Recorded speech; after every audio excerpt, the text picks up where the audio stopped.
Bonjour les amis, c'est Jordi, j'espère que vous allez bien. Je suis ravi aujourd'hui de vous parler d'un sujet qui est intéressant. L'hypnose est-elle dangereuse et à quel moment est-ce qu'elle peut être un danger?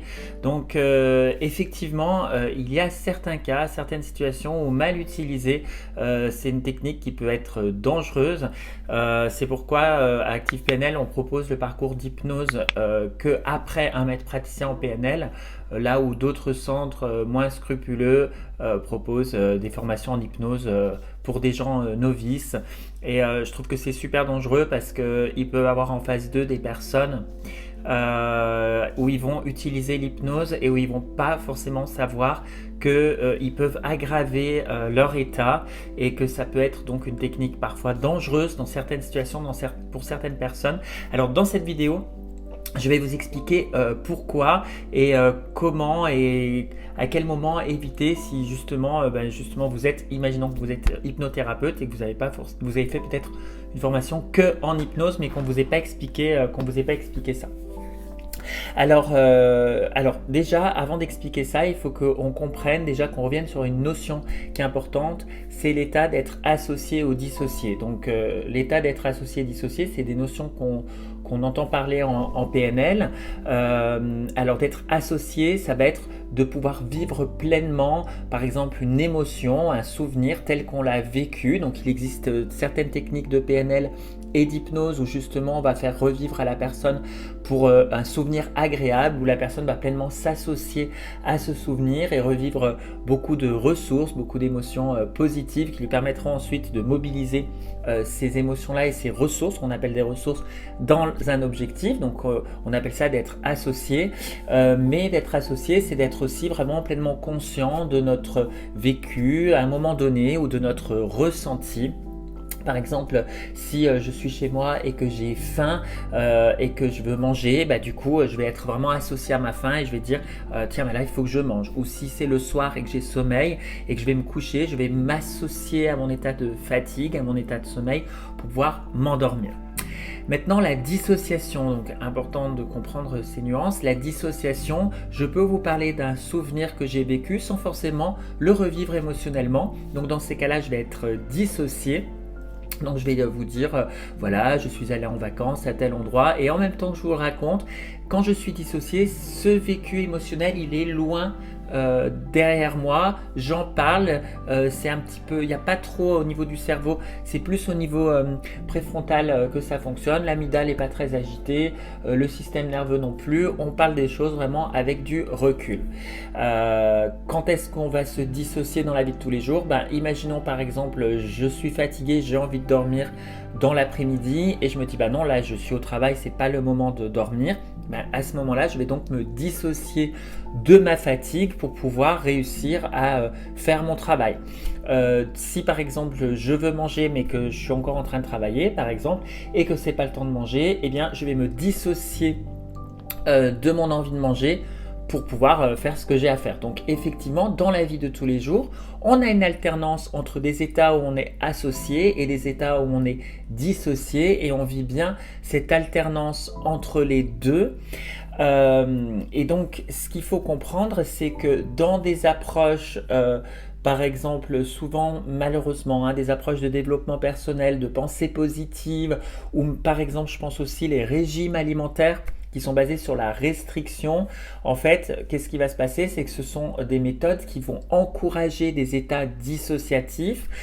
Et donc, on sait que, par exemple, dans le cas d'un régime alimentaire où une personne va vouloir se frustrer, eh bien, qu'est-ce qu'elle fait? En fait, elle utilise son cortex préfrontal, c'est-à-dire sa volonté, alors que son amygdale, elle, et son système nerveux va lui dire j'ai faim, et bien par la volonté, la personne va se dissocier, va dire non, non, je fais un régime, je m'empêche de manger. Donc ça, c'est donc la personne se dissocie. Et donc pourquoi c'est pas bon et qu'est-ce qui va entraîner des troubles alimentaires? C'est qu'à force de faire cette dissociation, par exemple alimentaire, sur la sensation de faim à long terme, à moyen et long terme, eh bien le cerveau aura tellement souffert de ces états dissociatifs répétés que après, quand la personne sort de son régime, elle va se jeter sur la nourriture. Et elle va se goinfrer et c'est là qu'on a des compulsions alimentaires qui arrivent, générées de par des dissociations qui ont été assez constantes. Donc on voit que c'est pas très bon parce que du coup si la personne elle utilise cette dissociation de manière constante et pareil, imaginons la personne ne va pas bien et elle se dit mais si ça va aller, je vais bien, je vais bien, je vais bien. C'est donc par le préfrontal, c'est donc par la volonté que la personne se contrôle, gère ses états internes en contrôlant ses émotions et donc se dissocie de ses émotions. Et donc à un moment donné, qu'est-ce qui se passe? C'est que l'inconscient va faire surgir certains symptômes qui peuvent aussi passer par le corps. Ça peut être de l'eczéma, ça peut être d'autres troubles, mais qui sont générés par le fait que la personne ne s'est pas assez écoutée. Voilà.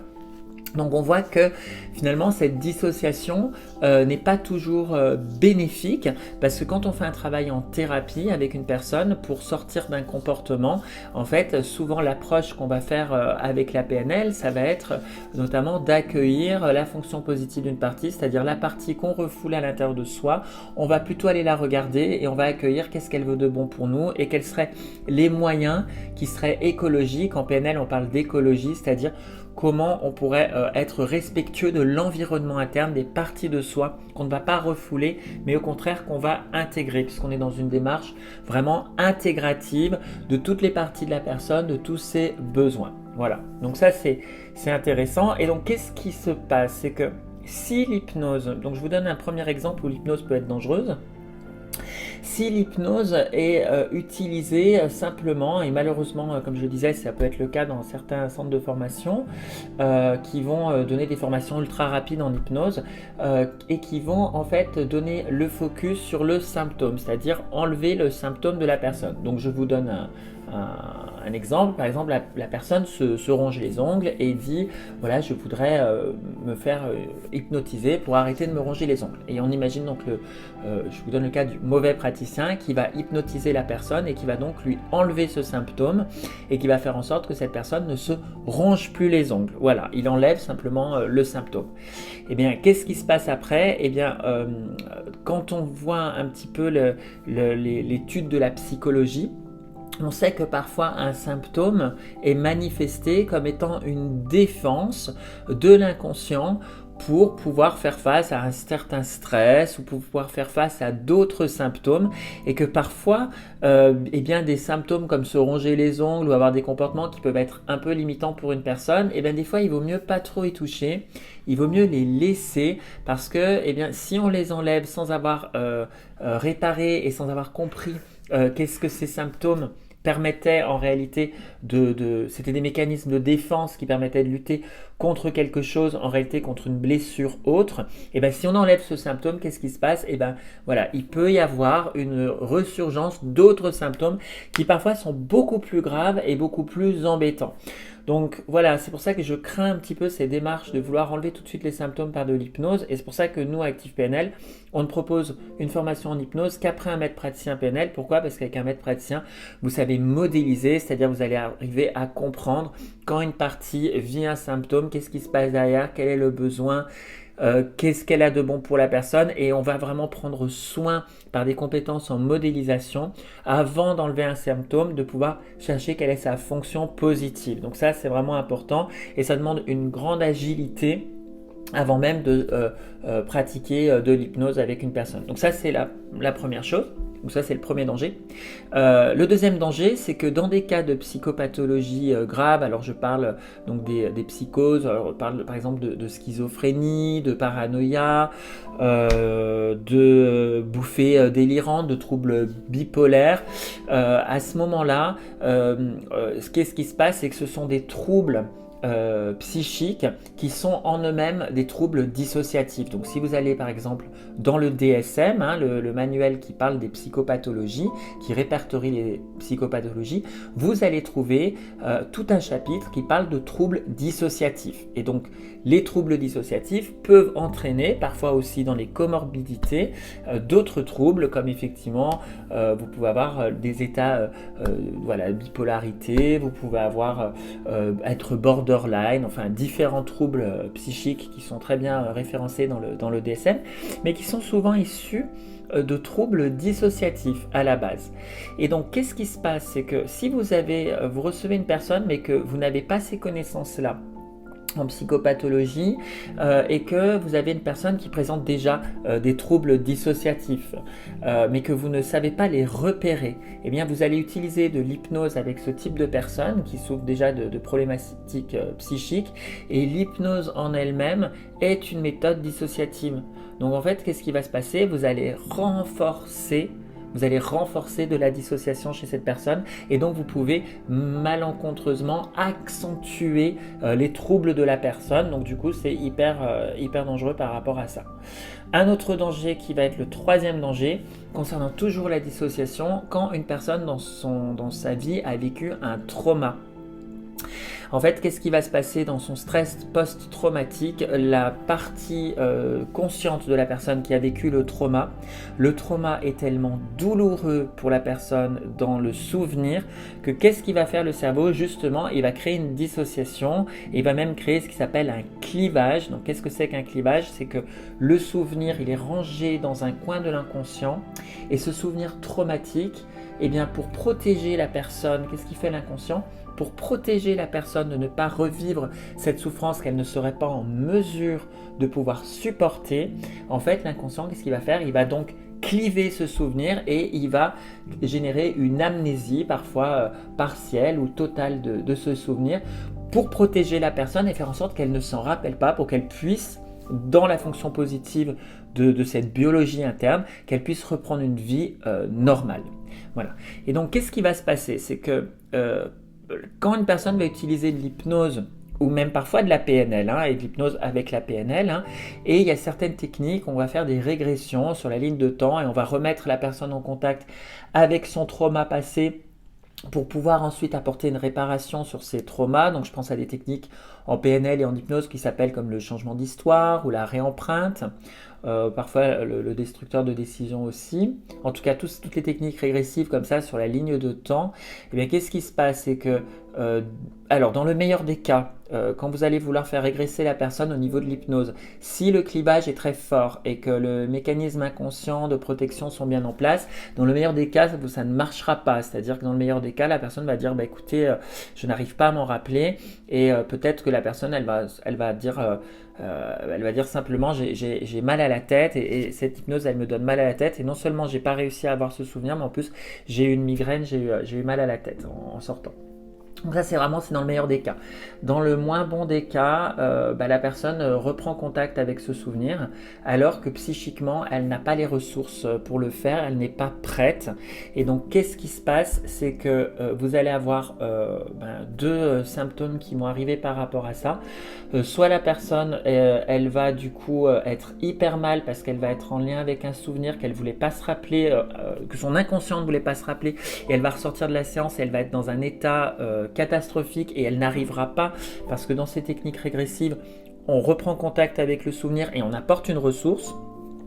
Mais là, qu'est-ce qui se passe? C'est que la personne elle ne pourra même pas apporter une ressource parce qu'elle sera tellement mal qu'elle va repartir, elle va être hyper mal, et ça peut du coup accentuer, voire générer un état de dépression qui peut du coup être grave pour la personne. Donc ça, c'est vraiment un danger. Et dans un autre cas, la personne face à ce souvenir qu'elle ne peut pas supporter peut se mettre à faire une décompensation.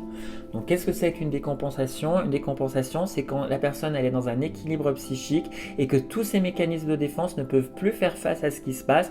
Donc là on parle de décompensation. Alors qu'est-ce qu'elle peut faire la personne? Elle peut aller se jeter par la fenêtre, ou elle peut d'un coup se mettre à avoir des bouffées délirantes, à perdre contact avec la réalité, à tomber dans les pommes, à d'un coup sombrer dans l'alcool, en tout cas se mettre à avoir des comportements hyper néfastes, parce qu'en fait on dit qu'à ce moment-là elle décompense. Voilà. Donc oui, l'hypnose mal faite, sans ces connaissances-là, vous avez une personne qui se dit génial, je vais aller voir un hypnothérapeute qui s'est formé en 10 jours dans des centres sans scrupules, qui vont former comme ça à la va-vite à l'hypnose avec des techniques qui fonctionnent, mais sans, je dirais, connaissance de modélisation, comme on peut faire avec la PNL, avec un maître praticien notamment, sans connaissance des risques en termes de psychopathologie aussi.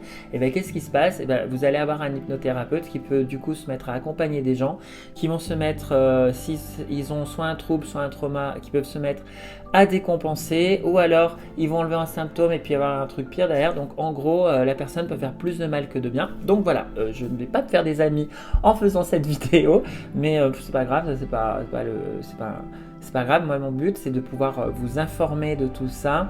Et si vous êtes déjà hypnothérapeute, vous dire tiens, il faut quand même que je me forme à d'autres techniques, hein, ça va être important. Et puis peut-être déjà vous le verrez, hein, si la personne elle est dissociée, qu'elle n'arrive pas trop à se connecter, déjà la personne de manière naturelle n'arrivera pas trop à se connecter à son souvenir. Donc soyez vigilants, n'assistez pas, si l'inconscient ne veut pas y aller, voilà, vous prenez ça comme ça et c'est très bien. Et parfois c'est peut-être même mieux. Voilà, c'était la vidéo de la semaine. N'hésitez pas à liker, vous abonner, voire commenter, et je serai ravie de vous retrouver prochainement. Merci, à bientôt.